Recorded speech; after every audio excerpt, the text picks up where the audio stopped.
नमस्कार दोस्तों, स्वागत है आपका मेरे चैनल कॉमिक्स लाइफ में। शुरू करते हैं अनिल मोहन जी द्वारा लिखा गया देवराज चौहान सीरीज का एक और मज़ेदार उपन्यास, मैं हूँ देवराज चौहान, पार्ट 6। अगले दिन शाम 5 बजे पुरानी सी क्वालिस गाड़ी कोल्हापुर के एक होटल के बाहर रुकी। क्वालिस की हालत बाहर से बेहतर नहीं लग रही थी। जगह जगह डेंट ठीक होने के निशान पड़े थे। उसे दया चला रहा था। विलास डोगरा और रीटा पीछे बैठे थे। विलास डोगरा ने नंबर मिलाया और फोन कान से लगा लिया। बेल गई। फिर बेहद शांत एक मर्दाना आवाज कानों में पड़ी। हुक्म डोगरा साहब, कहाँ हो टुडे? विलास डोगरा की नजरें क्वालिस के बाहर फिर रही थी। आपकी गाड़ी से 100 गज पीछे रुका हूँ। आप क्यों रुक गए? रमेश टुडे की आवाज कानों में पड़ी। अभी वक्त है मेरे पास। मैं होटल जाकर कुछ आराम करूंगा, फिर नहा धोकर 8 बजे क्लब पहुंचूंगा। शायद होटल में मुझे कोई ना पहचाने। पहचान भी ले तो कोई फर्क नहीं पड़ता। विलास डोगरा ने कहा, तू क्लब जा और हर तरफ देख, रास्ता ठीक है। देवराज चौहान का कोई निशान तो नहीं वहाँ? समझ गया। तो आपको अकेला छोड़ दूं? रमेश टुडे ने उधर से कहा, मेरे ख्याल में यहाँ सब ठीक है। ठीक है, मैं क्लब जाता हूँ। जा, मैं 8 बजे आ जाऊंगा, कहकर डोगरा ने फोन बंद किया। दया स्टीयरिंग सीट पर बैठा था। तेरे को लगता है दया कि कोई हमारे पीछे है? डोगरा ने पूछा। कोई भी पीछे नहीं है, दया ने बिना पीछे देखे कहा। तो होटल में ले चल गाड़ी को। दया ने क्वालिस को आगे बढ़ा दिया। हमें कोई नहीं पहचान सकता रीटा डार्लिंग, क्योंकि हम ऐसी गाड़ी में हैं कि कोई सोच भी नहीं सकता। वो तो ठीक है डोगरा साहब, पर इस होटल में रहने की क्या जरूरत है? क्लब के ऊपर रहने को बढ़िया जगह। अभी हम वहां नहीं जा सकते। टुडे लाइन क्लियर बोलेगा तो उधर जाएंगे। टुडे उधर सारे इंतजाम कर देगा। इस बार तो आप बहुत सावधानी इस्तेमाल कर रहे हैं। देवराज चौहान के कारण। उसे क्या पता होगा कि हम कोल्हापुर आ पहुंचे हैं। प्रकाश दुलेरा को मत भूलो, जो देवराज चौहान के हाथों मारा गया। क्या पता उसने दुलेरा का मुंह खुलवा लिया हो। वैसे दुलेरा मुंह खोलने वाला नहीं, पर क्या भरोसा। सतर्कता बरतनी जरूरी है, डोगरा ने कहा। आप तो देवराज चौहान से ज्यादा डर रहे हैं। इसे डरना नहीं कहते रीटा डार्लिंग, ये तो खेल होता है। विलास डोगरा ने मुस्कुराकर कहा, मौत का खेल। और इस खेल में जो जरा भी लापरवाह हुआ, समझो वह मर गया। वैसे देवराज चौहान की मुझे जरा भी परवाह नहीं है। बहुत जल्द साठी अपना धैर्य खो देगा और वह अपने परिवार की परवाह न करते हुए उसे और जगमोहन को मार देगा। क्वालिस होटल के प्रवेश द्वार के सामने पहुंचकर रुक गई। विलास डोगरा और रीटा बाहर निकले तो क्वालिस पार्किंग की तरफ बढ़ गई। रीटा डोगरा की बाह में बाहें डालते हुए कह उठी, अच्छा होता अगर आप ही देवराज चौहान को निपट लेते। हम जब वापस मुंबई पहुंचेंगे तो देवराज चौहान का नाम खत्म हो चुका होगा। वो बेचारा तो साठी को यह समझाने की कोशिश कर रहा होगा कि इस मामले के पीछे आप हैं। दोनों होटल के भीतर की तरफ को बढ़ गए। इस बात को कोई नहीं मानेगा।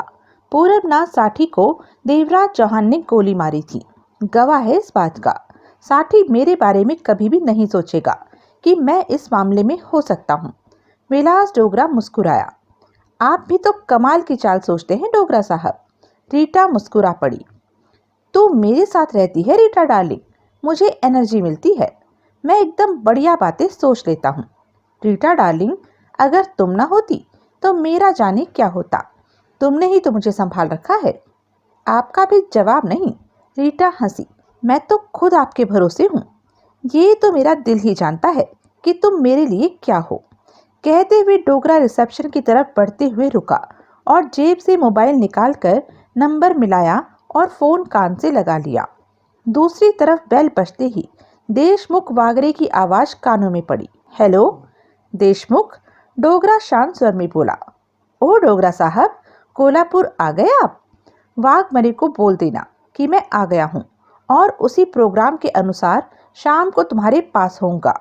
कहने के साथ ही विलास डोगरा ने फोन बंद कर दिया और वह रीटा के साथ रिसेप्शन जा पहुंचा। देवेंद्र साठी की आंख खुली तो शाम के 5 बज रहे थे। सामने बांकेलाल राठौर को बैठे देखा। वो सुबह 11 बजे कोल्हापुर आ पहुंचे थे। रात जागते बीती थी, इसलिए आते ही साठी सो गया था। उसके साथ 3 आदमी अपने थे, जो कि दूसरे कमरे में ठहरे थे। नगीना और सरबत सिंह अन्य कमरे में थे। ये होटल देवराज चौहान वाला ही था। तुम मेरी निगरानी कर रहे हो? देवेंद्र साठी ने शांत स्वर में कहा। मारे को जगह न मिलो हो तो मन ने सोचा थारे कमरे में ही टिका जावे। बांकेलाल राठौर मुस्कुराया। साठी उठा और बाथरूम में चला गया। हाथ मुंह धोकर वापस आया तो नगीना को वहां पाया। मैं तुम्हें नींद से जगाने ही आई थी साठी, नगीना कह उठी। चलना कब है? साठी ने पूछा। हम 7:30 बजे गाड़ी में यहाँ से चलेंगे। डोगरा का क्लब पास में ही है, जहाँ वो आएगा। उसके वहां पहुंचने की खबर पक्की है? खबर है, पक्की है कि नहीं ये वहां चलकर ही पता लगेगा, नगीना बोली। मैं तुम्हारे साथ इस तरह यहाँ वहां नहीं भटक सकता। साठी का स्वर सख्त हो गया था। अपने परिवार को सलामत रखने के लिए तुम्हें ऐसा करना ही होगा। देवेंद्र साठी के होंठ खिंच गए। नगीना गंभीर दिखी। तुम देवराज चौहान, जगमोहन और खुदे की जान के पीछे हो, और हमने ये सच्चाई तुम्हारे सामने लानी है कि ये सब डोगरा ने धोखे से करवाया था। तुम इस बात पर तभी यकीन करोगे जब डोगरा तुम्हारे सामने ही ये बात कबूल करेगा। इसी बात की कोशिश में हैं हम, परंतु अभी पता नहीं आगे क्या होता है।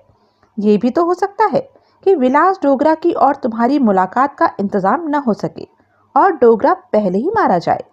साठी कुछ नहीं बोला। तुम्हें हमारे साथ सहयोग करना चाहिए। तुम्हारे भाई का असल हत्यारा डोगरा ही है।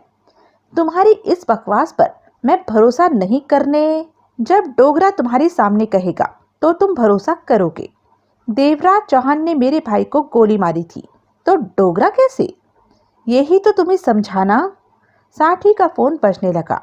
हेलो, देवेंद्र साठी ने बात की। साठी साहब। दूसरी तरफ देवेंद्र साठी का आदमी गोकुल था। मैंने अभी डोगरा को देखा है। कोल्हापुर में? साठी की आंखें सिकुड़ी। जी हाँ, देवराज चौहान तो अभी होटल में है। शेखर, शिंदे और घंटा उस पर नजर रखे होटल में फैले हैं। मुझे कुछ काम था तो मैं बाहर निकल गया। एक होटल के सामने मैंने दया को देखा। वो पुरानी क्वालिस की ड्राइविंग सीट पर बैठा था। उसी की वजह से मैंने क्वालिस के भीतर झांका तो डोगरा को अपनी माशूका के साथ भीतर बैठे देखा। मैं रुका नहीं, आगे बढ़ गया। कब की बात है ये? 10 मिनट पहले की। अब मैं वापस होटल पहुंचने वाला हूँ। गोकुल की आवाज आई। ठीक है, तुम्हारे हवाले जो काम है वो करो, कहकर साठी ने फोन बंद कर दिया और नगीना से बोला। डोगरा कोल्हापुर में है। नगीना के होठ भिंच गए। इब तो छुरिया चल्लो ही चल्लो साठे। बांकेलाल राठौर का हाथ मूंछ पर पहुंच गया। सबों को वट दवांगे। अच्छी खबर दी तुमने, नगीना पलटती हुई बोली। मुझे ये खबर देवराज चौहान को देनी चाहिए। हम नगीना, सरबत सिंह और बांके को भूल गए थे, देवराज चौहान ने कहा। क्लब के पीछे वाले रास्तों पर वो नजर रख सकते हैं। शायद हमें पारसनाथ की जरूरत नहीं पड़ेगी। वो डोगरा को पहचानते हैं? खुदी ने पूछा। नगीना तो नहीं पहचानती, परंतु बांके और सरबत सिंह जरूर पहचानते होंगे। उनसे ये बात अभी पूछ लेते हैं। तभी नगीना दरवाजा खोलकर भीतर आ गई। तीनों की निगाहें उस पर गई। विलास डोगरा कोल्हापुर पहुंच चुका है। ये बात अभी साठी ने किसी का फोन आने पर मुझे बताई थी। देवराज चौहान और जगमोहन के चेहरे खतरनाक भावों से भर उठे। हरीश खुदे गंभीर दिखने लगा। मन में यह शंका भी थी कि कहीं उसने प्रोग्राम बदल न दिया हो। वो यहाँ न पहुंचा तो हमारी सारी मेहनत खराब हो जाएगी। देवराज चौहान ने शब्दों को चबाकर कहा। पर अब ठीक है, अब हम और भी बढ़िया ढंग से काम कर सकते हैं। उसका 8 बजे ही नाइट क्लब पहुंचने का प्रोग्राम तय है। वो उसी हिसाब से चलेगा। प्रकाश दुलेरा ने भी बताया था कि डोगरा 1-1.5 घंटे से ज़्यादा वहां नहीं रुकेगा और गोवा के लिए हाथों हाथ चल देगा। यहाँ से गोवा का रास्ता 2.5 घंटे का है। उस क्लब में हमारे पास 1 घंटा होगा कि हम विलास डोगरा को खत्म कर सके। और विलास डोगरा को मारने से पहले साठी के सामने उसके मुंह से सच निकलवाना है, नगीना बोली। कोशिश तो यही होगी, परंतु ये सब उन हालातों पर निर्भर है कि वहां पर तब क्या हालात होंगे। साठी की निगाहों में आपको अपने को निर्दोष साबित करना है, नगीना ने गंभीर स्वर में कहा। ऐसा ना किया गया तो फिर साठी के साथ झगड़ा खड़ा हो जाएगा, तब वो मामला खतरनाक मोड़ ले सकता है। मैं पूरी कोशिश करूंगा कि डोगरा की मुलाकात साठी से करा सकूं, देवराज चौहान ने कठोर स्वर में कहा। परंतु मैं खुद नहीं जानता कि क्लब में डोगरा हमें दिखेगा या नहीं। हम उसे पकड़ पाएंगे या नहीं। हम उसे पकड़ लेंगे। जगमोहन के होठों से कुर्राहट निकली। ये आसान नहीं होगा जगमोहन, खुदे ने सिर हिलाकर कहा। तुम विलास डोगरा को कम क्यों समझ रहे हो? कई मामलों में वो साठी से भी ज्यादा खतरनाक है। उसकी ताकत कम नहीं है। फिर ये क्यों भूलते हो कि वो क्लब उसकी जगह है और उसे पता है कि तुम उसके पीछे हो। वो सतर्क होगा। उस पर हाथ डालना बेहद तकलीफ का सौदा भी हो सकता है। हम उस पर हाथ डाल लेंगे। ये तो अच्छा होगा अगर ऐसा हो गया तो, खुदे बोला। देवराज चौहान ने जगमोहन से कहा, पारसनाथ से कह दो कि हमारे साथी आ गए हैं। अगर जरूरत पड़ी तो उसे कहा जाएगा। जगमोहन ने सिर निकालते हुए मोबाइल निकाला और नंबर मिलाने लगा। तुम सरबत सिंह और बांके को मेरे पास भेजो। उनसे शाम को काम लेना है, बात करनी है, देवराज चौहान ने नगीना से कहा। नगीना फौरन कमरे से बाहर निकल गई। देवेन साठी के कमरे में पहुंची। साठी कॉफी पी रहा था और बांके डबल बेड पर लेटा था। बांके भैया, देवराज चौहान ने तुम्हें और सरबत सिंह को बुलाया है, नगीना ने कहा। बांके फौरन उठ खड़ा हुआ। अभी उसो के पास पहुंचो हो, सरबत सिंह को भी साथ ले जाना। बांकेलाल राठौर बाहर निकल गया। देवेन साठी नगीना से बोला, तुम लोगों का वादा है कि विलास डोगरा की मौत के बाद मेरे परिवार को आजाद कर दोगे। हम अपना वादा पूरा भी करेंगे, नगीना ने गंभीर स्वर में कहा। डोगरा के मरते ही उसे छोड़ देंगे। डोगरा अगर रात को क्लब में मारा गया तो 1 घंटे में मुंबई में तुम्हारा परिवार आजाद हो जाएगा, नगीना सख्त स्वर में कह उठी। देवराज चौहान को थोड़ी फुर्सत मिल सके, इसी कारण तुम्हारे परिवार को बंधक बनाया है। डोगरा के मरते ही देवराज चौहान की फुर्सत खत्म हो जाएगी। मान लो, साठी बोला, डोगरा पहले मारा जाता है, मेरे से उसकी बात नहीं हो पाती, तो इसमें तुम्हारे परिवार की आज़ादी पर कोई फर्क नहीं पड़ेगा, साठी को देखते ही नगीना ने कहा। बस यही फर्क पड़ेगा कि हम जो बात तुम्हें समझाना चाहते थे वो नहीं समझा सके।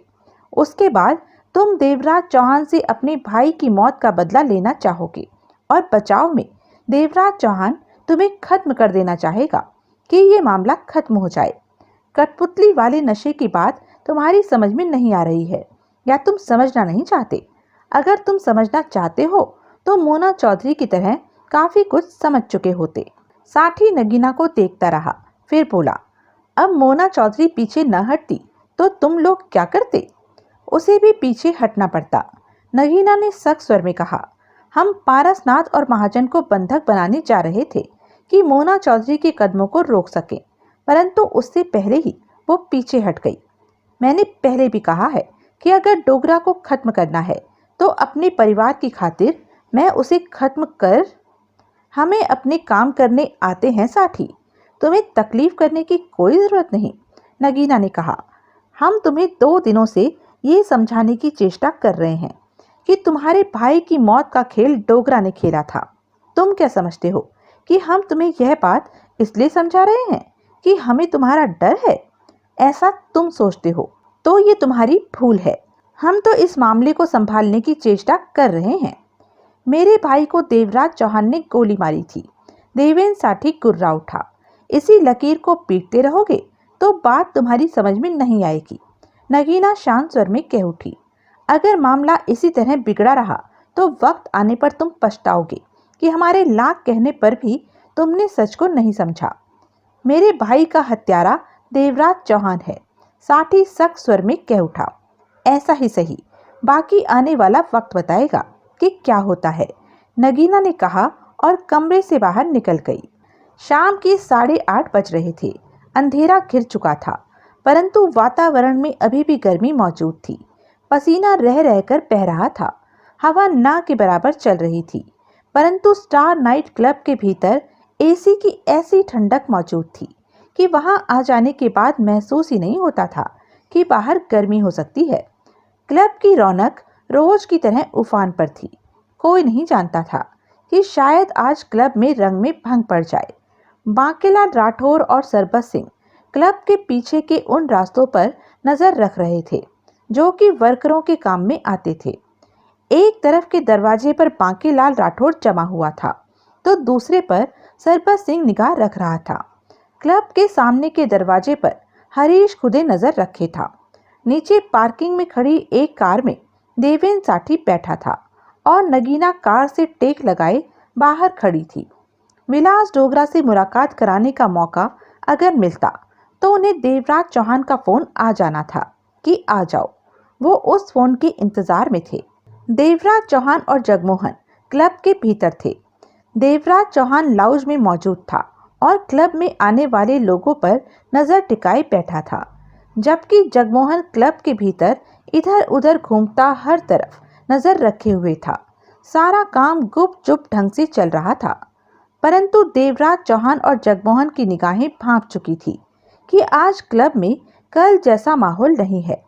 क्लब में यहाँ वहाँ काले सूट वाले आदमी बिखरे खड़े हैं। उनमें से कुछ तो चेहरे से खतरनाक लग रहे हैं।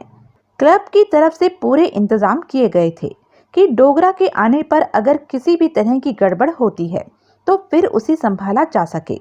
देवराज चौहान सोच रहा था कि ऐसे हालातों में काम करने के लिए सतर्कता बरतनी होगी। डोगरा पर हाथ डालते वक्त काले सूट वाले लोग रास्ते में आ सकते थे।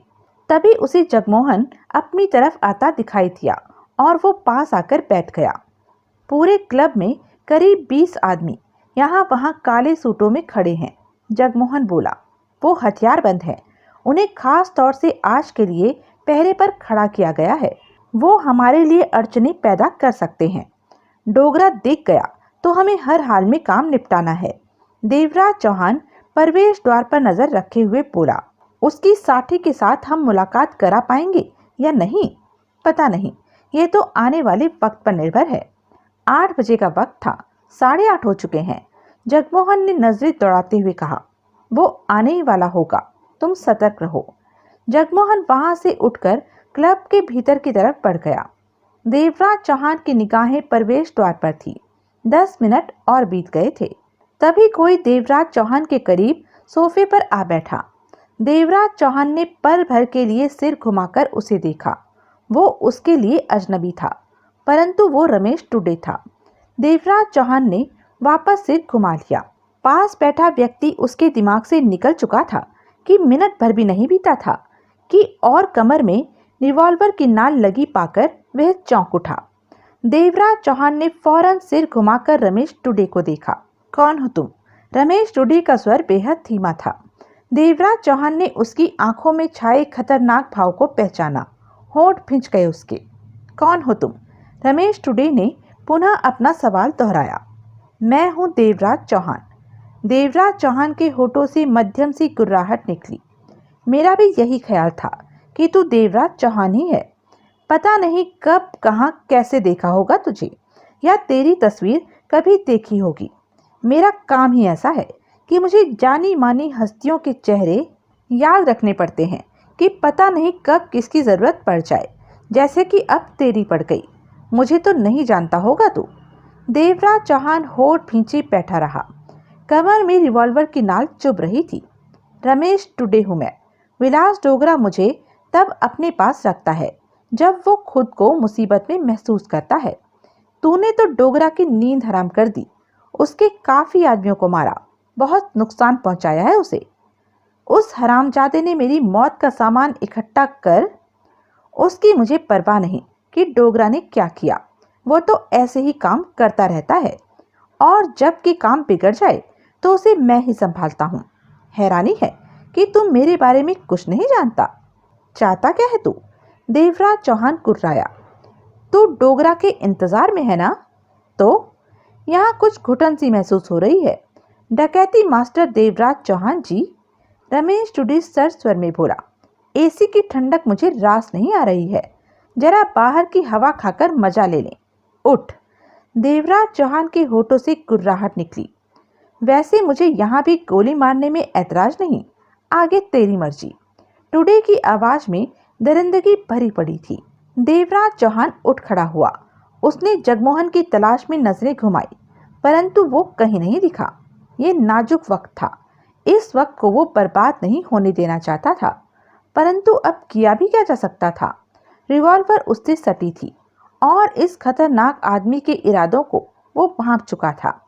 मेरी रिवॉल्वर तेरे से लगी रहेगी, टुडे मौत भरे स्वर में कह उठा, परंतु ये बात किसी को पता नहीं चलेगी कि मैंने तेरे से रिवॉल्वर लगा रखी है। हम दोस्तों की तरह बाहर की तरफ चलेंगे, जरा भी गड़बड़ी की तो शूट कर दूंगा। देवराज चौहान का चेहरा सपाट और आंखों में वहशी भाव नाच रहे थे। चलो, टुडे ने भिजे स्वर में कहा। दोनों एक दूसरे से सटे दरवाजे की तरफ बढ़ गए। आसपास से लोग आ जा रहे थे, परंतु किसी को भी हवा नहीं लगी कि इन दोनों के बीच क्या हो रहा है। दोनों दोस्तों की तरह चल रहे थे। रिवॉल्वर के नाल की चुभन बराबर देवराज चौहान को अपनी कमर में महसूस हो रही थी। तेरे पास रिवॉल्वर तो होगी ही, आखिर तू डोगरा का शिकार करने आया है, टुडे बोला। देवराज चौहान खामोशी से चलता रहा। उसे बाहर निकालने की गलती मत करना, टुडे पुनः बोला। ये दोनों क्लब के दरवाजे से बाहर निकलकर ठिठक गए। सामने से विलास डोगरा कार से उतर रहा था। फिर रीटा उतरी और रीटा ने डोगरा की बांह थाम ली। तब तक वो भी उन दोनों को देख चुके थे। दया क्वालिस को आगे बढ़ा ले गया। देख ले डोगरा को, टुडे सर्द स्वर में बोला। दर्शन कर ले डोगरा के आखिरी। देवराज चौहान का शरीर सुलग उठा विलास डोगरा को देखते ही। विलास डोगरा उन्हें देखकर मुस्कुराया और रीटा के साथ आ पहुंचा। रीटा डार्लिंग, विलास डोगरा ने प्यार के साथ कहा। ओ डोगरा साहब। रीटा देवराज चौहान और टुडे को देखती मुस्कुराई। दोनों की जोड़ी कितनी अच्छी लग रही है, इतनी अच्छी तो हमारी जोड़ी भी नहीं है। डोगरा कहर से मुस्कुरा रहा था। बात तो आपकी सही है, पर मुझे नहीं लगता कि जोड़ी ज्यादा देर सलामत रह पाएगी। रीटा ने गहरी सांस ली। देवराज चौहान का तो काम होने वाला लगता है, ये तो दुनिया से गया। अब भीतर चले रीटा डार्लिंग, डोगरा उसी भाव में कह उठा। हमें बहुत काम करने हैं। विलास डोगरा और रीटा क्लब में प्रवेश करते चले गए। रमेश टुडे देवराज चौहान को लिए दाएं तरफ बढ़ गया, जहां आगे अंधेरी गली थी। कैसा लग रहा है देवराज चौहान? टुडे बेहद सतर्क था। देवराज चौहान के होठ भींचे रहे। वो मात्र 2 पल के लिए मौका चाहता था कि टुडे की रिवॉल्वर कमर से हटा सके, परंतु रमेश टुडे पुराना खिलाड़ी था। वो कोई मौका नहीं दे रहा था उसे। चलते चलते रमेश टुडे ने उसकी जेबें टटोली और रिवॉल्वर निकालकर एक तरफ अंधेरे में फेंकते बोला, वो सामने गली है, वहां चलेंगे देवराज चौहान और अपनी दोस्ती को हमेशा के लिए मजबूत कर लेंगे। वहीं बाहर खुदे मौजूद था। पहले उसने रमेश टुडे को देवराज चौहान के साथ देखा और समझते देर न लगी कि टुडे ने देवराज चौहान की कमर से रिवॉल्वर लगा रखी है। अभी वो इस झटके से बाहर नहीं निकला था कि उसने डोगरा को एक कार से उतरते देख लिया था। खुदे का दिल जैसे धड़कना भूल गया। वो समझ नहीं पाया कि क्या करे। डोगरा आया, परंतु देवराज चौहान पर रमेश टुडे जैसे खतरनाक हत्यारे ने कब्जा जमा लिया। खुदे को रमेश टुडे का खौफ था। उसके देखते ही देखते विलास डोगरा रीटा के साथ क्लब में प्रवेश कर गया और रमेश टुडे देवराज चौहान को लिए क्लब की साइड की तरफ बढ़ने लगा था। खुदे को अपनी टांगे कांपती सी महसूस हुई। उसने जल्दी से मोबाइल निकाला और जगमोहन का नंबर मिलाने लगा, परंतु नंबर नहीं लगा। 2-3 बार कोशिश की, लेकिन जगमोहन को फोन नहीं लग पाया और उसके पास बांकेलाल राठौर या सरबत सिंह का नंबर नहीं था कि उन्हें फोन कर पाता। अब ज्यादा सोचने का वक्त नहीं था। देवराज चौहान और टुडे काफी आगे चले गए थे। हरीश खुदी सावधानी से उस तरफ बढ़ गया जिधर वो दोनों गए थे। वो जानता था कि टुडे देवराज चौहान को खत्म करने वाला है। उससे ये ही आशा की जा सकती थी। रीटा ने विलास डोगरा की बांह पकड़ी हुई थी। क्लब के भीतर पहुंचकर वो उस तरफ के रास्ते पर बढ़ रहे थे जहां देशमुख वागरे का ऑफिस था, परंतु वागरे तक उनके आने की खबर पहुंच गई थी। जब वो उनके स्वागत के लिए बाहर निकला तो वे उसके ऑफिस वाली गैलरी में आ चुके थे। ओह, आप आ गए डोगरा साहब। देशमुख वागरे फौरन आगे बढ़कर प्रसन्नता भरे स्वर में कह उठा। कैसे हो देशमुख? डोगरा रुका नहीं, आगे बढ़ता रहा। आपकी छत्र छाया में ठीक हूँ, साथ चलता देशमुख कह उठा। सब कुछ एकदम फिट है। आगे बढ़कर देशमुख ने ऑफिस का दरवाजा खोल दिया। विलास डोगरा और रीटा ने भीतर प्रवेश किया। देशमुख ने दरवाजा बंद कर दिया। कमिश्नर तुम्हें पूरा सहयोग दे रहा है ना? डोगरा बोला। आपका हुक्म होगा तो वो सहयोग क्यों नहीं देगा, परंतु वो हफ्ता बढ़ाने को कह रहा है। कितना? 10%। बढ़ा दो। ऐसी मामूली बातों की परवाह मत करो, काम ठीक से चलना चाहिए। पुलिस की सहायता के बिना हमारे काम नहीं चल सकते। जहां तक संभव हो पुलिस वालों से दोस्ती बनाए रखो। डोगरा बोला। मैं ऐसा ही करता हूँ। बैठिए आप और बताइए क्या लेंगे। रात तो यहीं रुकेंगे ना? मैं आधे घंटे से ज्यादा नहीं रुकूंगा। ओह, घोर पड़ी की वजह से मुझे आना पड़ा। वो कहाँ है? जुआ घर वाले ऑफिस में बैठा आपका इंतजार कर रहा है। उसने आने में कोई परेशानी खड़ी तो नहीं की? नहीं डोगरा साहब, एक बार फोन किया तो वो वक्त पर आ गया। चाहता क्या है? आपसे मिलने की जिद कर रहा है। 70 करोड़ ले लिया परंतु माल नहीं दिया। 15 दिन से ऊपर हो गए, पैसा दबाए बैठा है और कहता है पहले आपसे मिलेगा फिर माल देने की सोचेगा। देशमुख ने कहा। घोर पड़े के पास चलो। वे उसी अलमारी के रास्ते नीचे जुआ घर में पहुंचे। वहां टेबलों पर भीड़ थी। वेटर ड्रिंक सर्व करने के लिए भागे फिर रहे थे। सिगरेट का धुआं वहां फैला था। उनकी तरफ किसी ने खास ध्यान नहीं दिया। वे तीनों वहां से दाईं तरफ गए और एक बंद दरवाजे को धकेलकर भीतर प्रवेश कर गए। ये शानदार ऑफिस था। टेबल कुर्सी के अलावा वहां सोफे भी बिछे थे। 40 बरस का घोर पड़े वहां मौजूद था। वो फौरन मुस्कुराकर उठा और आगे बढ़कर डोगरा से हाथ मिलाया। रीटा को हेलो की। डोगरा सिर हिलाकर बोला। कैसे हो घोर पड़े? बढ़िया। घोर पड़े ने सिर हिलाया। धंधा कैसा चल रहा है? वो भी बढ़िया। घोर पड़े ने पुनः सिर हिलाया। बैठ। कहने के साथ डोगरा बैठा। रीटा डोगरा के पीछे खड़ी हो गई। देशमुख और घोर पड़े भी बैठे। मुझे तेरी वजह से आना पड़ा घोर पड़े। तूने 70 करोड़ क्यों दबा रखा है? मेरा बस चलता तो मैं देशमुख को भी दबाकर बैठ जाता। घोर पड़े ने देशमुख को घूरा। देशमुख के चेहरे पर उखड़े भाव उभरे, जबकि डोगरा मुस्कुरा पड़ा। ऐसा क्या हो गया? डोगरा बोला। मैं देशमुख को क्लब के लिए प्योर माल देता हूँ, एकदम बढ़िया स्मैक, कोकीन ऐसी कि कहीं ना मिले। तभी तो सालों से मैं ही माल सप्लाई कर रहा हूँ इधर। कभी कोई शिकायत मिली? देशमुख सिर हिलाकर बोला। डोगरा ने देशमुख से कहा। इसकी बात का जवाब दे। कोई शिकायत नहीं थी। तो अब साल भर में क्या हो गया जो देशमुख मुझे शिकायत करने लगा कि कस्टमर को माल में मजा नहीं आ रहा, मैं ठीक माल नहीं दे रहा। महीने में 2 बार इसी बारे में फोन खटखटा देता है। घोर पड़े ने सिर हिलाया। साल भर से इसका माल ठीक नहीं आ रहा, कस्टमर शिकायत करते हैं। ये गलत है। मेरा माल ठीक है, वो कभी खराब नहीं हो सकता। घोर पड़े ने दृढ़ स्वर में कहा। देशमुख को मैंने हमेशा ही बढ़िया माल दिया है। मैं इस बारे में बड़ी से बड़ी शर्त लगा सकता हूँ। देशमुख ने कुर्सी पर पहलू बदला। माल ठीक नहीं होता इसका, देशमुख बोला। परंतु डोगरा देशमुख को शांत निगाहों से देखता रहा। मैं बताता हूँ। कहने के साथ ही घोर पड़े ने जेब से 2 पुड़िया निकाली और एक पुड़िया खोलता हुआ बोला। इसमें वो माल है जो देशमुख अपने कस्टमर को देता है और इस पुड़िया में वो माल है जो मैं देशमुख को देता हूँ। मैंने एक कस्टमर द्वारा ये पुड़िया देशमुख से हासिल की है। मेरे से लेकर जो माल ये कस्टमर को देता है उसमें 50% की मिलावट कर देता है तो कस्टमर की शिकायत आएगी ही और सारा दोष ये मेरे सिर पर लगा देता है कि मैं माल ठीक नहीं दे रहा। बेईमान है ये और उंगली मेरी तरफ उठाता है। यही कारण था कि जब इसने मुझे 70 करोड़ दिया तो वो पैसा मैंने दबा लिया और आपसे मिलने को कहा। मैं ये बात आपकी जानकारी में लाना चाहता था कि देशमुख क्या गुल खिला रहा है। अगर मेरी बात का भरोसा नहीं तो अब भी इसके पास कस्टमर को देने वाला माल पड़ा होगा और मेरा दिया माल भी रखा होगा। इससे पूछिए कि यह कहाँ पर मिलावट का काम करता है। दोनों माल को मिलाकर देख लीजिए। घोरपड़े ने सिर हिलाया। विलास डोगरा ने देशमुख को देखा। देशमुख का चेहरा फीका पड़ चुका था। डोगरा साहब, रीटा डोगरा के कंधों को दबाती कह उठी, आपके भी गुरु भरे पड़े हैं धंधे में। तेरा क्या कहना है देशमुख? डोगरा ने शांत स्वर में पूछा। मैं माफी चाहता हूँ, देशमुख धीमे स्वर में कह उठा।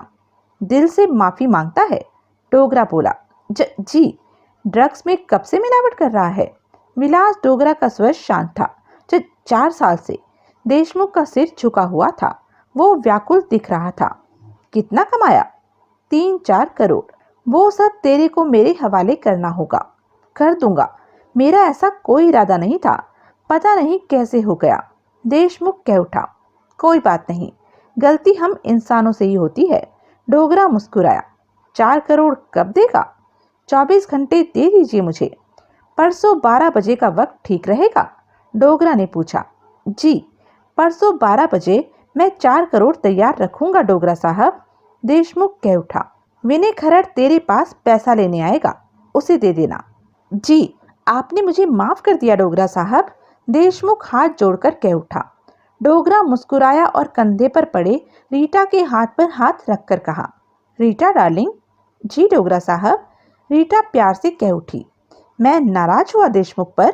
नहीं तो फिर माफ करने की बात कहां से आ गई? देशमुख भरोसे का आदमी है, पुराना आदमी है आपका, आप क्यों नाराज होंगे? रीटा कह उठी।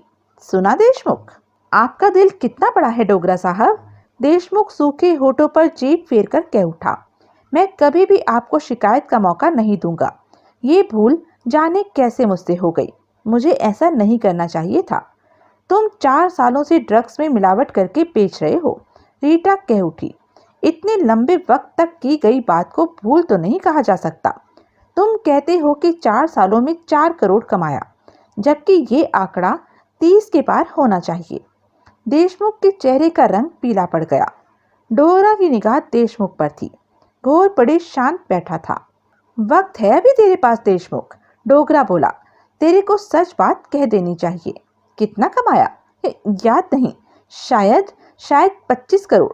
देशमुख का चेहरा निचुड़ गया था। रीटा डार्लिंग 30 कहती है, शायद 30 ही हो। मेरे पास जितना है मैं सब ला दूंगा। मुझे माफ कर दीजिए, मेरे से बहुत बड़ी भूल हो गई। मेरा दिमाग खराब हो गया था, मैं पागल हो गया था। देशमुख की आंखें भर आई डर से। ये तो भावुक हो गया डोगरा साहब। डर रहा है? डोगरा मुस्कुराया। इसमें डरने की क्या बात है? ड्रग्स में मिलावट करके आपको 30 करोड़ कमाकर ही तो दे रहा है, रीटा ने कहा। विलास डोगरा ने घोरपड़े को देखा। घोरपड़े संभला। हुक्म डोगरा साहब, घोरपड़े बोला। अब तू क्या करेगा? 70 करोड़ आपका मेरे पास है, उसका माल सप्लाई करूंगा, घोरपड़े ने कहा। अगले सप्ताह सप्लाई करना। जैसा बढ़िया माल देता रहा है, आगे भी वैसा करना। हम कस्टमर से ऊंची कीमत वसूल करते हैं ड्रग्स की, इसलिए नहीं कि उन्हें गलत माल दें। वो हम पर इस बात का भरोसा करते हैं कि माल तो ठीक होगा। मैं हमेशा बढ़िया माल देता रहूंगा डोगरा साहब। निकल ले अब तू। घोरपड़े उठा और बाहर निकल गया।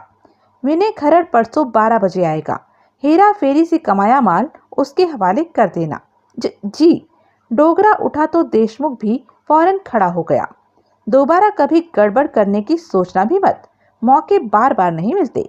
विलास डोगरा कह उठा। फिर कभी ऐसी भूल नहीं होगी। देशमुख की टांगें कांप सी रही थी। मैं जा रहा हूँ, मुझे अभी आगे जाना है, डोगरा ने कहा। फिर मिलेंगे देशमुख। देशमुख डोगरा को बाहर तक छोड़ने आया। रीटा दया को फोन कर चुकी थी।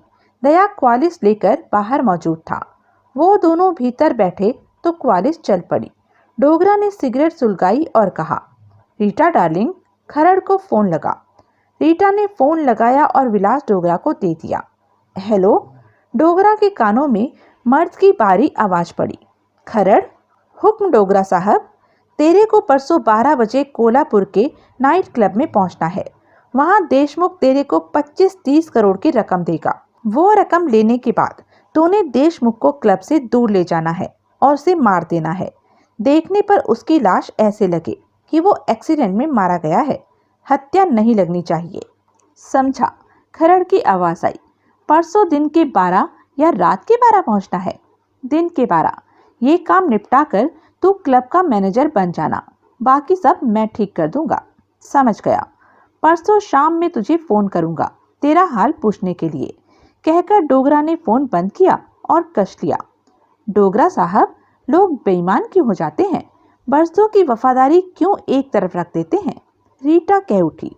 लोग बेईमान नहीं होते रीटा डार्लिंग, परंतु नोटों का रंग उन्हें मजबूर कर देता है कि वो बेईमान हो जाए। लोग ही बेईमान होते हैं डोगरा साहब, नोटों का रंग मुझे बेईमान नहीं बना सकता। तूने तो अपने रंग से मुझे बेईमान बना रखा है रीटा डार्लिंग। डोगरा हंस पड़ा। छोड़िए भी, मौका मिला नहीं कि लगे मुझे तंग करने। डोगरा हंसा। तेरी जैसी दूसरी नहीं रीटा डार्लिंग, तू एक ही है जो ऊपर वाले ने मेरे लिए बनाई है। हमारा साथ तो जन्मों जन्मों का है, हम कभी जुदा नहीं होंगे। अब अपने हाथों से बढ़िया सा पैक बना कर दे। रीटा ने पीछे हाथ डालकर बोतल, गिलास, सोडा उठाया और गिलास तैयार करती बोली, डोगरा साहब, मेरा ख्याल है कि देशमुख ने 30 से ज्यादा माल कमाया है ड्रग्स में मिलावट करके। जानता हूँ, डोगरा ने शांत स्वर में कहा। तो फिर आपने उससे बात क्यों नहीं की? क्योंकि देशमुख का अंजाम मौत ही है। ऐसे में वो जो भी दे रहा है ले लो। मैं उसे ये सोचने का मौका नहीं देना चाहता कि वो मरने वाला है। पैसा तो आता जाता रहता है, लेकिन बंदा जब जाता है तो दोबारा नहीं आता। अब देशमुख के ऊपर चले जाने में ही भलाई है। उसका नीचे का काम तब ही खत्म हो गया था जब घोर बड़े ने उसके बारे में मुंह खोला। लीजिए आपका गिलास। रीटा ने उसे गिलास थमाया। क्वाली सामान्य गति से सड़कों पर दौड़े जा रही थी। विलास डोगरा ने घूंट भरा और रीटा के कंधे पर हाथ रखता कह उठा, अगर तू न होती रीटा डार्लिंग तो मैं बेमौत ही मर गया होता। तू मेरा कितना ध्यान रखती है। आपकी सेवा के लिए तो मैं इस दुनिया में आई हूँ और अपना धर्म निभा रही हूँ। रीटा ने उसके गाल पर उंगली लगाई। तेरी ये ही अदा तो मेरी जान निकाले रहती है। रमेश टुडे को भूल गए क्या? रीटा ने जैसे याद दिलाया। वो भूलने वाली चीज नहीं है। डोगरा घूंट भरता कह उठा, देवराज चौहान को तो उसने कब का खत्म कर दिया होगा और अब हमारे पीछे गोवा पहुंचने की तैयारी में चलने वाला होगा। एक फोन तो कर लीजिए टुडे को। आ जाएगा उसका फोन। तुम मेरे से सटकर बैठो रीटा डाली, मैं दुनिया भूल जाना चाहता हूँ। देवराज चौहान कुछ कर जाने का मौका ढूंढ रहा था, परंतु रमेश टुडे उसे किसी भी तरह का मौका देने को तैयार नहीं था। रिवॉल्वर उसने देवराज चौहान की कमर से लगा रखी थी और उंगली ट्रिगर पर थी। वो देवराज चौहान के साथ सटा चल रहा था कि देवराज चौहान कुछ करना चाहे तो उसे फौरन पता चल जाए। उधर देवराज चौहान सोच रहा था कि अगर उन दोनों में कुछ फासला होता तो वो अब तक कोशिश कर चुका होता। टुडे ने जिस तरह उसे कवर कर रखा था उससे देवराज चौहान समझ गया था कि उसका वास्ता किसी खिलाड़ी से पड़ा है। दोनों मध्यम गति से आगे बढ़ते जा रहे थे। तो तुम डोगरा को मारने आए थे यहाँ? टुडे शांत स्वर में बोला। हाँ। तुम्हें कैसे पता कि डोगरा आज शाम यहाँ आने वाला है? किसने बताया कि वो कोल्हापुर आएगा? पता चल गया। दुलेरा से जाना होगा। नहीं, देवराज चौहान का स्वर शांत था। किसी और से पता लगा। जानबूझकर देवराज चौहान ने गलत कहा। किससे? देवराज चौहान चुप रहा। एक ही बात उसके दिमाग में दौड़ रही थी कि ये उसे जिंदा छोड़ने वाला नहीं। उसकी रिवॉल्वर पहले ही निकालकर फेंक चुका था। उसे कुछ करना होगा वरना मारा जाएगा। मन में हल्की सी आशा खुदे की तरफ से भी थी, जो क्लब के प्रवेश गेट के आसपास कहीं था। अगर उसने उन्हें देख लिया है तो वो जरूर कुछ करेगा। वो इस आशा से उसके साथ लगा हुआ था कि कल को वो डकैती करेगा और उसे मोटी रकम देगा। ऐसे में वो उसे कुछ नहीं होने देगा, बशर्ते कि उसने उन्हें देखा हो। ये मात्र सोच थी देवराज चौहान की, जबकि वो जानता था कि कुछ कर जाने का वक्त करीब आ गया है, समय कम था। मैं जानता हूँ तुम क्या सोच रहे हो, रमेश टुडे ने ठंडे स्वर में कहा। मैं तुमसे बचने का रास्ता तलाश कर रहा हूँ, देवराज चौहान बोला। ये मौका तुम्हें नहीं दूंगा। टुडे की आवाज में खतरनाक भाव थे। दोनों गली के किनारे पर जा ठिठके। गली का हाल देखते ही देवराज चौहान के होठ भींच गए, जबकि रमेश टुडे सर्द स्वर में बोला, गली कितनी अच्छी लग रही है, जरा भी रोशनी नहीं, पूरी तरह अंधेरे में डूबी है। तुम्हारी मौत के लिए ये बढ़िया जगह है। सुबह से पहले तुम्हारी लाश भी कोई नहीं देख पाएगा। गली में कभी लाइट तो जरूर रही होगी, परंतु किन्हीं शरारती बच्चों ने तोड़ दी होगी। चलो अब गली में चलो, तुम्हारा काम निपटा कर मुझे और भी काम करने हैं। तुम्हारी वजह से ही मुझे डोगरा के साथ आना पड़ा। अब मैं यहाँ से वापस मुंबई जाऊंगा। चलो भी। दोनों गली में प्रवेश कर गए। गली में इस कदर घुप अंधेरा था कि पता ही नहीं लग रहा था कि पाँव कहाँ पड़ रहा है। उन्हें आंखें फाड़कर देखते हुए चलना पड़ रहा था। रमेश टुडे ठंडे स्वर में कह रहा था, अगर मैं तुम्हें गली के किनारे पर ही गोली मारता तो आवाज क्लब तक पहुंच जाती, परंतु गली के भीतर चली गोली की आवाज कोई ठीक से सुन नहीं पाएगा। ये साथ में तेल की मिल है, 8 बजे बंद हो जाती है। ऐसे अंधेरे में मुझे कत्ल करने का बहुत मजा आता है, कुछ भी नजर नहीं आता। गोली चलाओ। और कहते कहते रमेश टुडे ठिठका। देवराज चौहान की बाह उसने पकड़ रखी थी, वो भी रुका। पीछे हल्का सा खटका हुआ था, उसकी गर्दन फौरन घूम गई थी। गहरा सन्नाटा छाया हुआ था गली में। अंधेरे में चंद पल टुडे घूरता रहा, परंतु कोई भी नहीं दिखा। यहाँ कोई है, टुडे ने अपने आप से कहा। कोई हमें देख रहा है। मेरे कान आवाज सुनने में धोखा नहीं खा। इसी पल देवराज चौहान ने तेजी से घूमते हुए उसे धक्का दिया और भागकर गली के अंधेरे में कूदता चला गया और उसी जगह पर एकाएक थम गया, जैसे हिलने का इरादा ना हो। देवराज चौहान जानता था कि ऐसे अंधेरे में आंखें नहीं, आहट काम करती है। अगर उसकी तरफ से आवाज उभरी तो डोगरा का हत्यारा उसे गोली से उड़ा देगा। वो चालाक शिकारी था। उधर देवराज चौहान के धक्का देते ही टुडे पीछे को गिरने को हुआ। उसने खुद को बहुत संभाला, परंतु पीछे को जा ही गिरा, लेकिन अगले ही पल उछलकर खड़ा हो गया। परंतु तब तक अंधेरे में देवराज चौहान का शरीर थम चुका था। टुडे रिवॉल्वर थामे खतरनाक निगाहों से गली में देखने की चेष्टा करने लगा, परंतु अंधेरा आड़े आ रहा था। वो जानता था कि देवराज चौहान कहीं दूर नहीं है, पास ही अंधेरे में दुबका हुआ है। वो ये भी जानता था कि चिंता की कोई बात नहीं है, वो उसे आसानी से ढूंढकर उसका शिकार कर लेगा। टुडे निश्चिंत इसलिए था कि उसे मालूम था कि देवराज चौहान के पास रिवॉल्वर नहीं है, वो खाली हाथ है, वो उसका कुछ नहीं बिगाड़ सकता। टुडे की आंखें अंधेरे में देखने की अभ्यस्त हो चुकी थी, परंतु गली में अंधेरा ऐसा स्याह था कि हर चीज अंधेरे का हिस्सा बनी हुई थी। गली के दोनों तरफ ऊंची ऊंची दीवारें उठी हुई थी। टुडे जरा जरा करके आगे बढ़ने लगा। उसकी नजर हर तरफ जा रही थी। रिवॉल्वर जरा से अंदेशे पर चलने को तैयार थी, लेकिन हर तरफ की चीज स्थिर थी। तभी उसके कानों में मध्यम सी आहट पड़ी।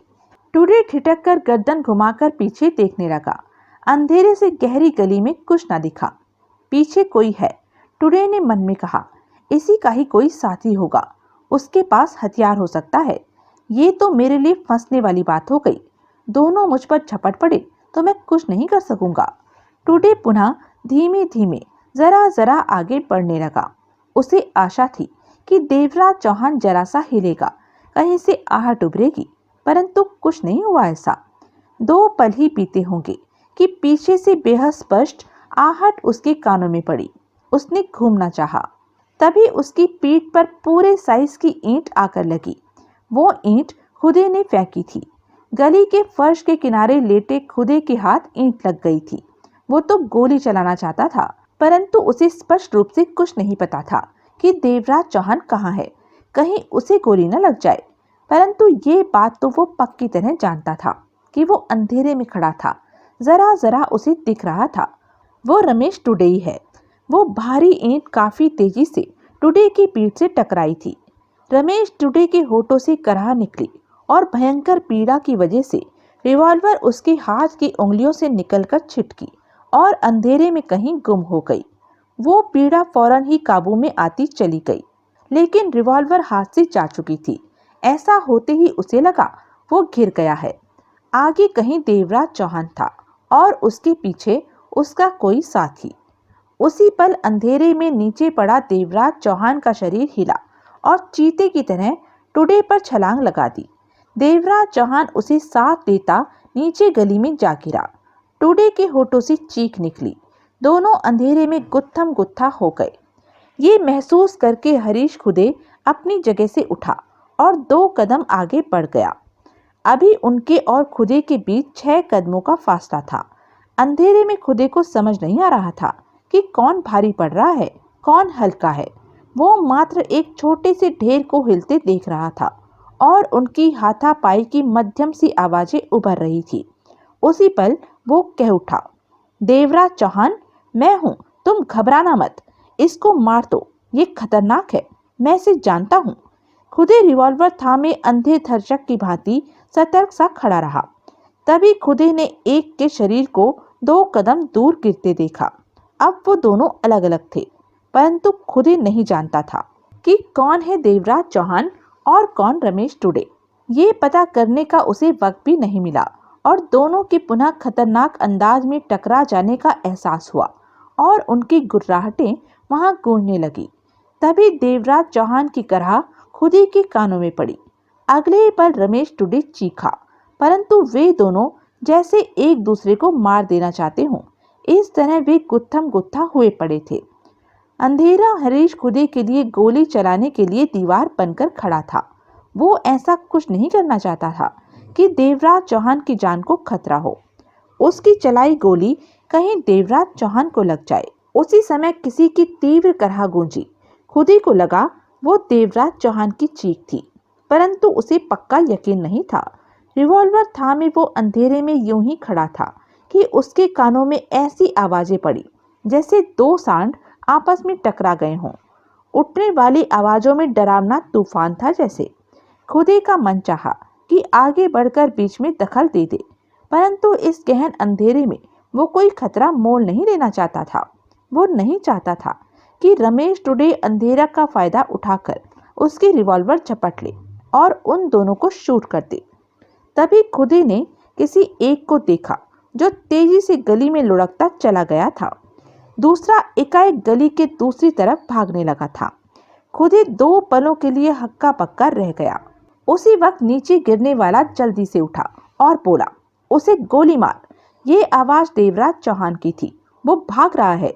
ये पता चलते ही कि भागने वाला रमेश टुडे है, खुदे ने उस पर फायर किया, परंतु वो काफी दूर पहुंच चुका था और अंधेरे में ठीक से नजर भी नहीं आ रहा था। खुदे ने दूसरा फायर किया, परंतु तब तक वो गली के दूसरी तरफ निकलकर गुम हो गया था। उसके दौड़ते कदमों की आवाज आनी बंद हो गई। सन्नाटा सा छा गया गली में। खुदे उसके पास पहुंचता हुआ बोला, तुम ठीक हो देवराज चौहान? हाँ। देवराज चौहान गहरी गहरी सांसें ले रहा था। वो भाग क्यों गया? तुम्हारी वजह से। शायद उसे पता होगा कि तुम्हारे पास रिवॉल्वर हो सकती है। मुझे पार कर भी लिया तो तुम शूट कर दोगे। वो खतरनाक था, है ना? हाँ। देवराज चौहान अभी भी सांसों को काबू पाने की चेष्टा में था। वो जो भी है, हिम्मत वाला है। वो रमेश टुडे था। मैंने उसे देखा हुआ है। वो डोगरा के खास खतरनाक लोगों में से एक है और बहुत खतरनाक है। हत्याएं करना उसका पेशा है। मैं तो उसे देखकर ही कांप गया था कि वो कहां से आ गया। वो लड़ने में भी माहिर था।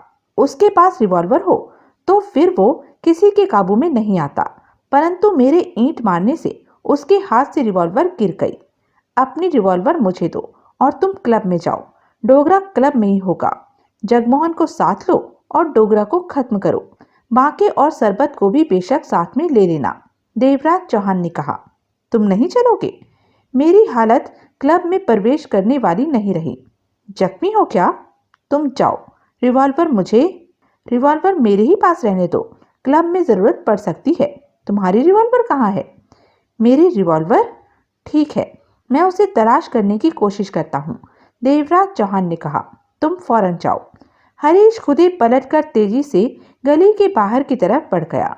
उसके कदमों की आवाजें देवराज चौहान के कान में पड़ती रही, फिर सुनाई देनी बंद हो गई। देवराज चौहान ने गली के दोनों तरफ देखा। अंधेरे के सिवा कुछ नहीं दिखा, तो वो उस तरफ बढ़ गया जिधर खुदे गया था।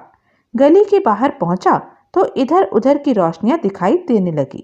देवराज चौहान उस तरफ बढ़ा जिधर टुडे ने उसकी रिवॉल्वर फेंकी थी। उसके चेहरे पर कई जगह जलन का एहसास हो रहा था। छाती और पीठ पर से दर्द की लहरें रह रहकर उठ रही थी। बड़े मजबूत दुश्मन से उसका वास्ता पड़ा था। अगर उसे सही मौका मिलता तो उसने उसे हाथों के वार से ही मार देना था। वो हार मानने वाले लोगों में से नहीं दिखा। वो पक्के इरादे वाला ऐसा इंसान था जो अपना काम पूरा करना जानता था। चेहरा, पीठ और छाती कई जगह से जख्मी महसूस हो रही थी। उस पर टुडे ने कई खतरनाक दांव खेलने की कोशिश की थी, परंतु उसने उसका दांव चलने नहीं दिया था। देवराज चौहान उस जगह पर आकर अपनी रिवॉल्वर ढूंढने लगा। 5 मिनट की कोशिश के बाद उसे रिवॉल्वर मिली तो उसे जेब में डाल लिया। फिर क्लब की तरफ देखा जो कि 150 कदम दूर था और रोशनियों में चमक रहा था। देवराज चौहान ने अपनी कमीज पर नजर मारी जो जगह जगह से फट चुकी थी। उसके चेहरे पर कठोरता ठहरी हुई थी, परंतु वो ये भी जानता था कि बुरा बचा है। खुदे की फेंकी ईंट की वजह से टुडे के हाथों से रिवॉल्वर न गिरी होती तो खेल कब का खत्म हो चुका होता। खुदे हर कदम पर ईमानदारी से उसका साथ दे रहा था। तभी देवराज चौहान का फोन बजने लगा। हेलो, देवराज चौहान ने बात की। डोगरा क्लब से 10 मिनट पहले ही गया है, अब वो वापस नहीं लौटेगा। खुदी की आवाज कानों में पड़ी। देवराज चौहान के दांत पिंच गए। वो गोवा गया है, देवराज चौहान के शब्दों को चबाकर कहा। अब हमें गोवा जाना होगा। जगमोहन कहाँ है? मेरे पास, उसे फोन दो। 2 पलों के बाद ही जगमोहन की सख्त आवाज कानों में पड़ी। विलास डोगरा यहाँ से निकलकर गोवा गया है। बाकी और सरबत सिंह को नगीना के पास भेज दो। उन्हें भी गोवा पहुंचने को कह दो। वो लोग साठी के साथ गोवा पहुंचे, उसके बाद मेरे पास आ जाना। खुद ही जानता है कि मैं किस तरफ मिलूंगा। रात 12 बजे विलास डोगरा गोवा के डी गामा होटल पहुंचा, जो कि 3 स्टार होटल था और उसका आधा मालिक था वो। गोवा के एक व्यवसायी के साथ मिलकर आधे आधे की हिस्सेदारी में ये होटल बनाया था, परंतु ये बात जग जाहिर नहीं थी। दिखावे के तौर पर डोगरा की जगह एक अन्य कंपनी आधे हिस्से की मालिक थी। गोवा पहुंचने तक डोगरा तगड़े नशे में आ चुका था, परंतु वह पूरे होश में था। रीटा ने आदत के अनुसार उसकी बांह थाम रखी थी। होटल के स्टाफ ने उन्हें शानदार स्वीट में पहुंचा दिया था। रीटा ने फौरन खाने का ऑर्डर दे दिया। डोगरा नशे से भरे स्वर में बोला, गोवा पहुंचकर तो मजा आ गया। आपने ज्यादा पी ली, मैंने कितना रोका था आपको? रीटा उससे सट कर बैठती कह उठी। गोवा आऊं और पेट भरकर ना पीऊं, ये कैसे हो सकता है? तेरे को तो सब पता है, गोवा में पीने का मजा ही कुछ और है। पर गोवा तो अब पहुंचे हैं आप, तभी तो नशा चढ़ा हुआ है। डोगरा हंसा। रमेश टुडे को फोन नहीं किया आपने? मैं जानता हूं उसे। देवराज चौहान का काम निपटा दिया होगा उसने, बुरी मौत मारा होगा उसे। टुडे का भी फोन नहीं आया, सुबह आएगा, डोगरा ने लापरवाही से कहा। इस वक्त तो वो गोवा पहुंचने के रास्ते में होगा। देवराज चौहान मर गया, अब मजे में हैं हम। वैसे मैं चाहता था कि वो साठी के हाथों मरे। कमीना क्लब में मेरा इंतजार कर रहा था। प्रकाश डोलेरा ने मरने से पहले आपके प्रोग्राम के बारे में मुंह खोल दिया होगा, रीटा बोली। यही हुआ होगा, तभी तो देवराज चौहान कोल्हापुर के क्लब में पहुंचकर मेरे आने का इंतजार कर रहा था। कल का प्रोग्राम क्या है डोगरा साहब? दोपहर 1 बजे विपुल कैस्टो से बीच रेस्टोरेंट में मिलना है, उसके साथ लंच करना है और बातचीत करनी है, डोगरा बोला। वो मानेगा आपकी बात? डोगरा ने नशे भरी आंखों से रीटा को देखकर कहा। क्यों नहीं मानेगा? आपकी बात मानने में उसे नुकसान है। नहीं मानेगा तो उसे नुकसान है। मैंने अपना सोचना है रीटा डार्लिंग। डोगरा ने सिर हिलाया। रीटा के चेहरे पर गंभीरता दिखने लगी। कैस्टो ताकत भी रखता है, मुझसे ज्यादा। ये गोवा का मामला है, गोवा में उसके पास ताकत है, आपके पास मुंबई में ताकत है। रीटा डार्लिंग, विलास डोगरा कहर भरे अंदाज में मुस्कुरा पड़ा। मुंबई और गोवा में ज्यादा फर्क नहीं है। 24 घंटों में मेरी सारी ताकत गोवा पहुंच जाएगी। कैस्टो मेरा मुकाबला नहीं कर सकता। फिर भी कैस्टो कम नहीं है। रीटा ने जैसे डोगरा को समझाने की चेष्टा की। तभी दो वेटर ट्रॉली धकेलते डिनर ले आए और टेबल पर लगाने लगे। कैस्ट्रो को मेरी बात माननी ही पड़ेगी। अगर मैं कैस्ट्रो की जगह होती तो आपकी बात कभी नहीं मानती, रीटा कह उठी। क्यों? डोगरा ने रीटा को देखा। कैस्ट्रो सोच रहा होगा कि गोवा किसी के बाप का तो है नहीं, रीटा बोली। बाकी फैसला ताकत करेगी और ताकत में मैं भारी पड़ूंगा, विलास डोगरा सख्त स्वर में कह उठा। ये तो झगड़े वाली बात हो गई। क्या झगड़ा होना ठीक रहेगा? इस तरह तो गोवा का बिजनेस हाथ से निकल सकता है। रीटा डार्लिंग, डोगरा बड़े प्यार से बोला, गोवा में उसी का काम चलेगा जिसका कि पुलिस चाहेगी। मैं जितना भी जोर लगा लूं, कैस्ट्रो कितने भी खोड़े खोल ले, काम उसी का चलेगा जिस पर गोवा पुलिस का हाथ होगा। समझी कि नहीं? गोवा पुलिस को कैस्ट्रो भी अपनी तरफ कर सकता है, वो गोवा का ही है। पुलिस को इस बात से कोई मतलब नहीं कि कौन गोवा का है और कौन बाहर का। उसे सिर्फ ज्यादा नोटों और शांति से मतलब है। ये दोनों बातें डोगरा उन्हें दे सकता है, कैस्ट्रो भी दे सकता है, परंतु पुलिस मेरा साथ देना पसंद करेगी। मेरा तो कहने का मतलब है, कल विपुल कैस्ट्रो से सोच समझकर बात कीजिएगा, वो कम नहीं है। तभी होटल के कर्मचारी ने पास आकर कहा कि डिनर लग गया है। अगले दिन सुबह 9 बजे डोगरा उठा। धूप निकली हुई थी और खिड़की से धूप कमरे तक पहुंच रही थी। रीटा खुली खिड़की से बाहर देख रही थी। उसने पैजामा कमीज पहन रखी थी, बाल कंधों पर बिखर रहे थे। Oh my Rita darling, Dogra अध खुली आंखों से कह उठा। उठ गए डोगरा साहब? रीटा फौरन पलटी और पास जा पहुंची। डोगरा ने उसका हाथ पकड़कर चूमा और मीठे स्वर में बोला, सुबह कितनी हसीन है। रीटा भी मुस्कुराई और कह उठी, आज विपुल कैस्ट्रो से मिलना है आपने? तुम उसकी ज्यादा चिंता कर रही हो। डोगरा उठ बैठा। मैंने तो आपको याद दिलाया है, रीटा ने कहा। टुडे 15 मिनट से आपके इंतजार में बैठा है। रमेश टुडे यहाँ? डोगरा की आंखें सिकुड़ी। उधर ड्राइंग रूम में। क्या बात है? डोगरा बेड से उतरता कह उठा। मुझे नहीं पता। डोगरा ने स्लीपर पहने और स्वीट की ड्राइंग रूम की तरफ बढ़ गया। रीटा उसके पीछे थी। ड्राइंग रूम में पहुंचते ही विलास डोगरा ठिठका। उसके होठ सिकुड़ गए। नजरें टुडे पर टिक गई। रमेश टुडे की हालत ज्यादा बेहतर नहीं दिखी। उसके चेहरे पर मारपीट के निशान नजर आ रहे थे। कमीज के भीतर छाती पर भी जख्म का निशान दिखा। होठ एक तरफ से कटा सा लग रहा था। टुडे बैठा डोगरा को देखता रहा। देवराज चौहान को मार दिया? विलास डोगरा सिर हिलाता कह उठा। वो बच गया, टुडे शांत स्वर में बोला। हैरानी है कि वो बच गया। डोगरा गंभीर स्वर में उसे देखता बोला। वो बहुत हिम्मती है, टुडे ने टांगे फैलाते कहा। हारने वालों में से नहीं है। तुम उसकी तारीफ कर रहे हो? कल हालात ऐसे बन गए कि मुझे भागना पड़ा। अगर मैं उसे मार भी देता तो भी मैं नहीं बचता। पास ही में उसका कोई साथी था, उसके पास रिवॉल्वर जरूर थी, वो मुझे गोली मार देता। वहां बहुत अंधेरा था, अंधेरे ने नुकसान दिया तो भागने में फायदा भी दिया। मैं तो सोच रहा था कि देवराज चौहान कोल्हापुर में ही खत्म हो गया। डोगरा ने गहरी सांस ली। ऐसा पहली बार हुआ है कि शिकार मेरे हाथ से बचा हो, पर उसका बचना मुझे पसंद नहीं आया। मुझे भी नहीं आया। टुडे के चेहरे पर सख्ती उभरी।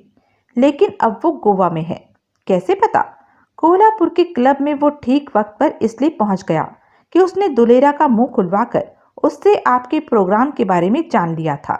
ऐसे में देवराज चौहान को ये भी जरूर पता होगा कि कोल्हापुर से आपने गोवा जाना है। ये मैंने रात ही सोच लिया था। मेरे पास अभी भी पूरा मौका है देवराज चौहान को खत्म करने का। आपका प्रोग्राम क्या है? टुडे ने पूछा। डोगरा ने रीटा को देखा तो रीटा कह उठी। 12:40 पर हम होटल से निकलेंगे और 1 बजे बीच रेस्टोरेंट में मौजूद होंगे। ये खतरनाक होगा। देवराज चौहान उसके साथी आपका कहीं भी निशाना ले सकते हैं, रमेश टुडे बोला। उनके पास आपका प्रोग्राम है, वो सब जानते हैं। विपुल कैस्ट्रो से मुलाकात के लिए कोई और जगह रखी जा सकती है। क्यों नहीं रखी जा सकती? रीटा बोली। तो कोई और जगह रखो। मुझे बताओ, डोगरा साहब का प्रोग्राम मैं बनाऊंगा, टुडे बोला। डोगरा के चेहरे पर सोच भरी गंभीरता नाच रही थी। मेरा फोन? डोगरा बोला। रीटा ने तुरंत फोन लाकर दे दिया। डोगरा नंबर मिलाने लगा। रीटा कह उठी। संभव है देवराज चौहान या उसके साथी इस होटल के बाहर हों और हम पर नजर रख रहे हों। ऐसा जरूर हो रहा होगा, टुडे ने कहा। डोगरा ने फोन कान से लगा लिया। हेलो, उधर से भारी सी आवाज डोगरा के कानों में पड़ी। ओ केस्टो, कैसे हो? डोगरा एकाएक मुस्कुराया। मैं तुम्हारी आवाज सुनना चाहता था। आज हम मिलने वाले हैं ना? जरूर, पर मैं चाहता हूं हम जगह बदल लें। वो जगह ठीक है, मेरे आदमी वहां मौजूद रहेंगे। फिर भी मैं जगह बदलना चाहता हूँ, जो भी जगह तुम्हें पसंद हो, डोगरा बोला। मेरे किसी ठिकाने पर आने में कोई ऐतराज तो नहीं? कोई ऐसी जगह जो ना तुम्हारी हो ना मेरी। ठीक है। पिपुल कैस्ट्रो का सोच भरा स्वर कानों में पड़ा। करवार में बीच पर मिलते हैं, वहां ग्लोब रेस्टोरेंट है, बीच पर ही बना हुआ है। वक्त वो ही रहेगा। मुझे आशा है कि हम में आज अच्छी बातचीत होगी। क्यों नहीं? 1 बजे करवार के ग्लोब रेस्टोरेंट में, कहकर डोगरा ने फोन बंद कर दिया और टुडे से बोला। करवार में बीच पर ग्लोब रेस्टोरेंट की जगह तय हुई है। वो मेरी देखी जगह है। 1 घंटा लगेगा वहां पहुंचने में। ये ठीक है, रमेश टुडे उठता हुआ बोला। आप वहां होटल की किसी गाड़ी में पहुंचेंगे जिसके शीशे काले होंगे। गाड़ी जब होटल से बाहर निकले तो काले शीशों के होने के बावजूद भी नीचे झुके रहिए। निकलने से पहले मुझे फोन कर देना। मैं होटल से कुछ दूरी पर मौजूद रहूंगा, आपके पीछे आऊंगा। दया क्वालिस के साथ होटल में ही रहेगा, जबकि वो लोग क्वालिस के बाहर निकलने के इंतजार में रहेंगे। मैं उन्हें आपके पीछे नहीं आने देना चाहता। इस तरह तुम देवराज चौहान को कैसे पकड़ पाओगे? डोगरा बोला। वो लोग किसी होटल में ही रुके होंगे। गोवा स्थित हमारे 15 आदमी सुबह से ही उनके रहने का ठिकाना मालूम कर रहे हैं। दिन भर में कोई नतीजा सामने आ जाएगा। देवराज चौहान मेरा शिकार है, उसे मैं देख लूंगा, टुडे शांत स्वर में बोला। विलास डोगरा ने सिर हिलाया। कब तक आप यहाँ से करवार के लिए निकलेंगे? करीब 11:50 पर, डोगरा ने कहा। आप विपुल कैस्ट्रो से मुलाकात कर लें, उसके बाद मेरा पूरा ध्यान देवराज चौहान पर होगा। कहने के साथ ही रमेश टुडे दरवाजे की तरफ पड़ा। देवराज चौहान खतरनाक है, कोई लापरवाही मत कर बैठिएगा। वो बाहर निकल गया। मैं जानता हूँ देवराज चौहान खतरनाक है, डोगरा गंभीर स्वर में बोला। देवराज चौहान से टुडे काफी ठुकाई करा बैठा है डोगरा साहब, रीटा कह उठी। देवराज चौहान गंभीर मामला है, टुडे की ऐसी हालत पहली बार हुई है। डोगरा ने रीटा को देखा। कहीं देवराज चौहान कोई मुसीबत खड़ी न कर दे। टुडे निपट लेगा उससे, मुझे टुडे पर भरोसा है। डोगरा मुस्कुरा पड़ा। मुझे हैरानी है कि टुडे के हाथ लगकर भी देवराज चौहान बच निकलने में कामयाब रहा। जरूर कोई खास गड़बड़ हो गई होगी, वरना टुडे को ये काम दोबारा ना करना पड़ता। डोगरा कह उठा। रूम सर्विस को कॉफी के लिए कहो। मैं तो निश्चिंत था कि देवराज चौहान मर गया होगा। इंटरकॉम की तरफ बढ़ती रीटा कह उठी। देवराज चौहान को कुछ देर के लिए छोड़िए और विपुल कैस्ट्रो की तरफ ध्यान लगाएं। अगर उससे बात न बनी तो। ओ रीटा डार्लिंग, तुम कैस्ट्रो की फिक्र करना छोड़ दो, सब ठीक रहेगा। तो यह थी अब तक की कहानी। आगे की कहानी जानने के लिए बने रहें मेरे साथ। और हाँ, मेरे चैनल को लाइक, शेयर और सब्सक्राइब करना ना भूलें। और कमेंट करके ज़रूर बताएं कि यह वीडियो आपको कैसा लगा। धन्यवाद।